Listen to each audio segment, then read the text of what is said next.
بسم الله الرحمن الرحیم. با سلام و درود خدمت عزیزان علاقه‌مند به طراحی. دستگاه یا تجهیزی که در تصویر مشاهده می‌کنید دستگاه سرشکن هیدرولیک یا ناخنی هستش که برای خط شیت حالا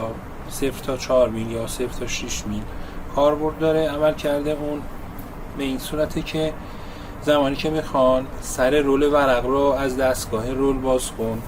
به سمت دستگاه 8 غلطک هدایت کنن، ابتدا باید سر گرد شده رول ورق رو به سمت بالا خم کنن و اصطلاحاً بشکنن. برای این منظور ما دو تا قسمت لولایی با یه استراکچر از جنس ناودونی 12 و ورق‌های 3 سانتی و 4 سانتی ساختیم و طراحی کردیم که توسط دو تا جک هیدرولیک حرکت میکنه و شما میتونید به راحتی تحت هر زاویه‌ای که دلتون میخواد اینا رو حرکت بدید و یا رو به جلو یا رو به عقب اینا رو حرکت بدید و سر رولتون رو مثلا به سمت بالا بشکنید. حالا این مکانیزم این قسمت هایی که دیدید مختلف همه با جک انجام میشه و این قسمت وسط بین دو تا بازو یه غلطک عرضگرد اصطلاح گذاشتیم که میتونه سطح ورق روی این غلطک حرکت بکنه و بدون اینکه به لبه تیغ گیر بکنه، چون زمانی که شما سر ورق رو شکوندید و آوردید پایین دیگه نیازی به این ندارید که به این قسمت به اصطلاح این تجهیز دیگه نیازی ندارید و فقط باید رو سطح این غلطک سر بخوره و وارد دستگاه 8 غلطک بشه. چیزی که در تصویر می‌بینید حالا به همین صورت تو نمای برش خورده از جانه دو تا جک هیدرولیکه با نصبش که خب حالا یه چاله تقریبا ارتفاع تقریبا 35 سانتی و یه محیط به عرض 2 متر و طول تقریبا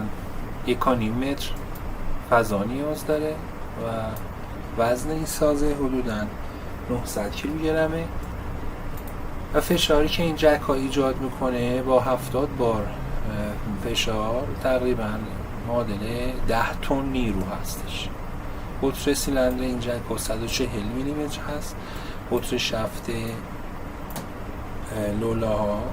50 میلیمتر هست و قطر خود شفت جک 70 میلیمتر است. همه جای بدنه با ناودونی 12 کار شده به غیر از این قسمت که ورقای 2 سانت زیر تیغ رو پر کرده و ورق 4 سانت زیر تیغ اصلی و لچکی گذاری شده و استقامت میشه و این تیغ تحت زاویه سنگ‌زنی میشه و نصب میشه که بهتر عمل کرد داشته باشه و به همین صورتی که میبینید طراحی و ساخته میشه. نمای کامل این تجهیز روی خط میتونه به این صورت باشه که حالا وقتی که شما خط کامل رو دارید نصب میکنید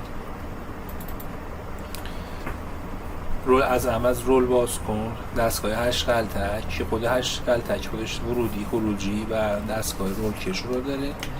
و برای تسهیل اون اپراتوری که میخواد رول رو به سمت 8 غلطک هدایت کنه ما این دستگاه سرشکن هیدرولیک رو نیاز داره. همونجور که در تصویر میبینید اینجا قبل از اینکه این رول باز بشه میاد سر رول رو میشکنه و بعد رول توسط این دستگاه سرشکن مثلا رول کش به سمت داخل 8 غلطک کشیده میشه. غیر از این دستگاه گفتیم میتونیم اینو حذفش کنیم و یه دستگاه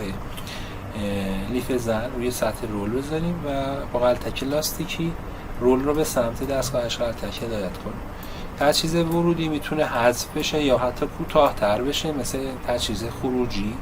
که کنترل عرض نوار رو به عهده داره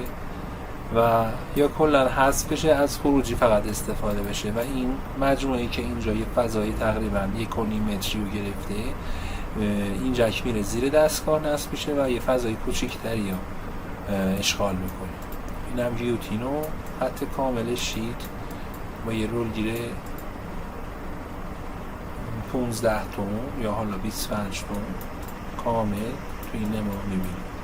طول زمین قهوه‌ای رنگ که اینجا نصب شده 7500 میلیمتر، یعنی 7 متر و نیمه فضا نیاز دارید، به عرض تقریبا 3 متر. با تشکر، ممنون از همراهی شما.